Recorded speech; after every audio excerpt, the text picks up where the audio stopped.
포뮬러1 2022 시즌 개막이 코앞으로 다가왔습니다. 첫 번째 라운드인 바레인 그랑프리가 오는 3월 18일부터 20일까지 바레인 인터내셔널 서킷에서 진행될 예정인데요. 시즌 개막을 앞두고 저희 모터프레스에서는 지난해 탑3에 이름을 올린 메르세데스와 레드불, 페라리의 올 시즌 선수 라인업을 소개하는 영상을 준비해봤습니다. 본론에 들어가기 앞서 기쁜 소식 하나 전해드리겠습니다. 저희 모터프레스가 포뮬러1 2022 시즌의 모든 그랑프리 본선 레이스 경기를 생중계할 계획이라는 겁니다.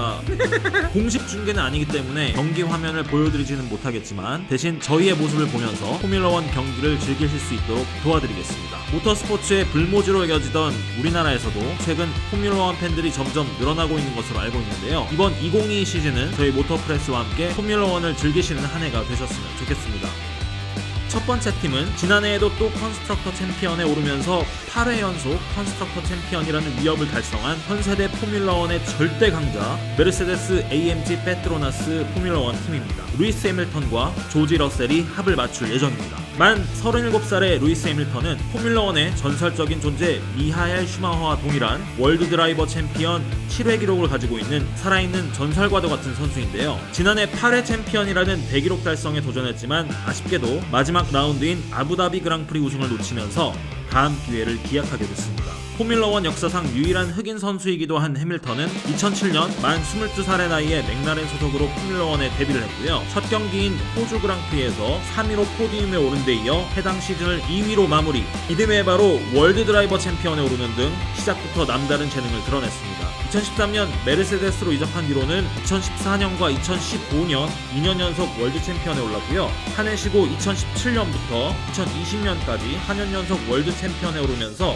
소속팀인 메르세데스와 전성기를 함께 보내고 있습니다. 지난 2021 시즌도 레드불의 막스 베르스타펜과 챔피언 자리를 두고 경합을 벌였지만 최종 라운드 아부다비 경기에서 무수히 많은 논란과 함께 베르스타펜에게 1위를 내주면서 챔피언을 놓친 바 있습니다. 챔피언은 놓쳤지만 2021 시즌 동안 해밀턴은 포뮬러1 역사상 최초의 100회 폴포지션과 100회 그랑프리 우승이라는 대기록을 달성하기도 했습니다.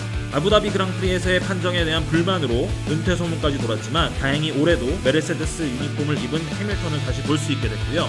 슈마허를 뛰어넘어 8회 월드 챔피언이라는 대기록을 달성할 수 있을지 이번 시즌에도 다시 한번 팬들의 관심이 집중되고 있습니다.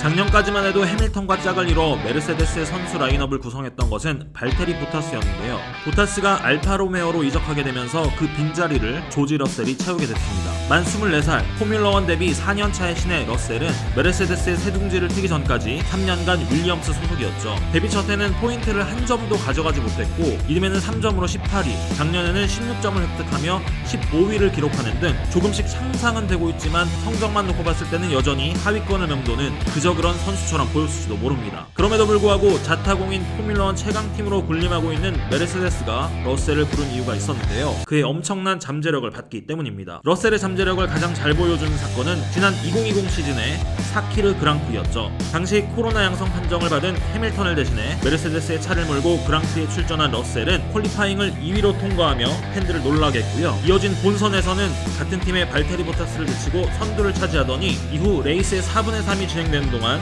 그 자리를 지켜내면서 또 한 번 보는 이들을 놀라게 했습니다. 이변이 없는 한 러셀의 그랑프리 우승이 점쳐지고 있는 상황이었는데요. 팀 동료들의 어이없는 실수 하나로 그만 선두 자리를 내주게 됩니다. 타이어 교체를 위해 피트스탑을 한 러셀의 차에 스태프들이 타이어를 잘못 끼워버린 어처구니 없는 실수를 하고 만 거죠. 이미 트랙에 진입한 러셀은 어쩔 수 없이 또 한 번의 피트스탑을 해야 했고요. 덕분에 순위가 5위로 밀렸지만 다시 고군분투하면서 거듭 추월에 성공해 2위까지 순위를 끌어올리는 기염을 토합니다. 열광하는 팬들, 하지만 머피의 법칙이라도 발동한 걸까요? 10랩도 남기지 않은 상황에서 러셀의 차에 타이어 펑처가 발생했고 결국 네 번째 피트스탑을 한 뒤 9위로 레이스를 마쳐야 했습니다. 결과는 아쉬웠지만 팬들에게는 강렬한 인상을 남기게 된 러셀이었죠. 올해 메르세데스에서 보내는 첫 시즌을 어떻게 마무리할지 정말 기대가 되는 이유입니다. 다음 팀은 지난해 메르세데스의 컨스트럭터 2위에 오른 레드불 레이싱입니다. 올해부터는 타이틀 스폰서로 오라클이 합류하게 되면서 팀의 정식 명칭이 오라클 레드불 레이싱으로 바뀌었죠. 레드불의 선수 라인업은 막스 베르스타펜과 세르히오 페레스로 지난 시즌과 같습니다. 막스 베르스타펜은 조지 러셀과 마찬가지로 만 24살의 젊은 선수입니다. 베르스타펜은 포뮬러1 선수 출신의 아버지를 두고 있는데요. 아버지를 포뮬러1 선수로 둔 덕분인지 베르스타펜은 4살이라는 상당히 이른 나이에 고카트 운전대를 잡게 갖게 됩니다. 고카트 졸업 후 1년 만에 토로로소 소속으로 포뮬러1에 데뷔를 하게 됩니다. 최연소 그랑프리 우승, 최연소 폴포지션 등 포뮬러1의 최연소 기록들을 하나둘 갈아치우기 시작하더니 결국 지난해에는 루이스 해밀턴을 제치고 월드 드라이버 챔피언에 오르며 24살이라는 나이에 정상에 오르게 됩니다.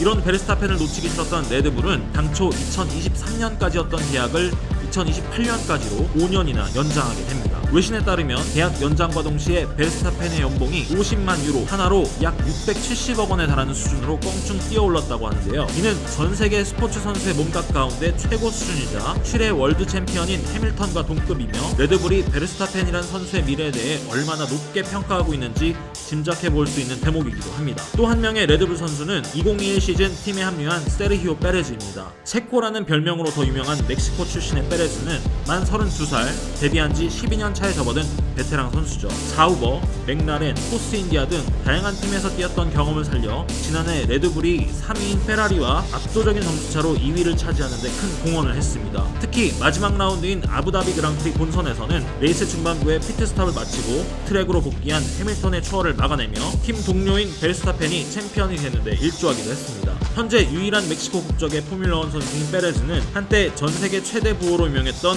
멕시코의 갑부 카를로스 슬림으로부터 전폭적인 후원을 받는 것으로도 알려져 있습니다.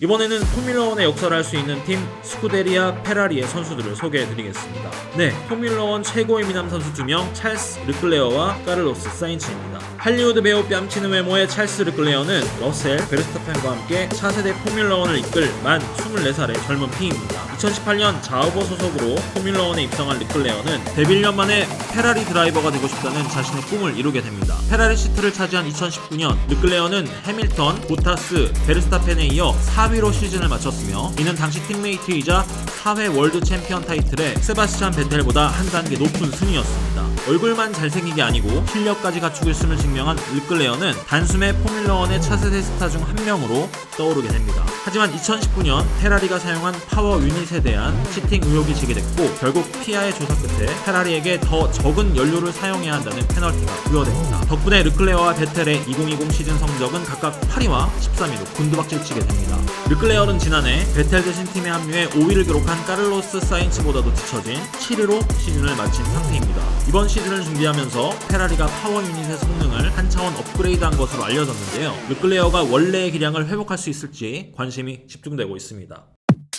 만 27살의 카를로스 사인츠는 월드 랠리 챔피언을 2번이나 지낸 랠리 부문의 전설적인 선수 카를로스 사인츠의 아들입니다. 아버지와 이름이 같아서 카를로스 사인츠 주니어라고 불리기도 하는 그는 2015년 베르스타펜과 함께 토로로소 소속으로 포뮬러1에 데뷔하게 됐고요. 데뷔 첫해 18포인트를 따내며 49포인트의 베르스타펜보다 3단계 낮은 15위로 시즌을 마감합니다. 2017년 르노로 이적한 후 2018 시즌까지 이렇다 할 성적을 내지 못하던 사인츠는 맥라렌의 새 등지를 튼 2019 시즌 브라질 그랑프리에서 3위를 기록하며 생애 첫 포디움에 오릅니다. 이듬해인 2020 시즌에는 이탈리아 그랑프리에서 2위에 올랐고요. 지금의 페라리로 자리를 옮긴 2021 시즌에는 4번이나 포디움에 오르면서 164.5포인트를 획득, 베르스타펜, 해밀턴, 보타스, 페레스의 뒤를 이어 시즌 5위라는 자신의 최고 기록을 달성합니다. 다른 선수들 대비해서는 좀 늦은 감이 있지만 그래도 매년 꾸준히 발전하는 모습을 보여주고 있기 때문에 사인츠의 2022 시즌을 기대해보셔도 좋을 것 같습니다.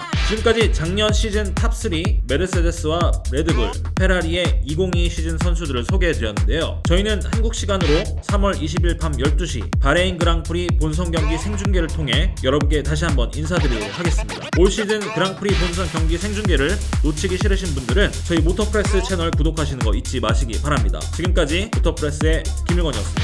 감사합니다.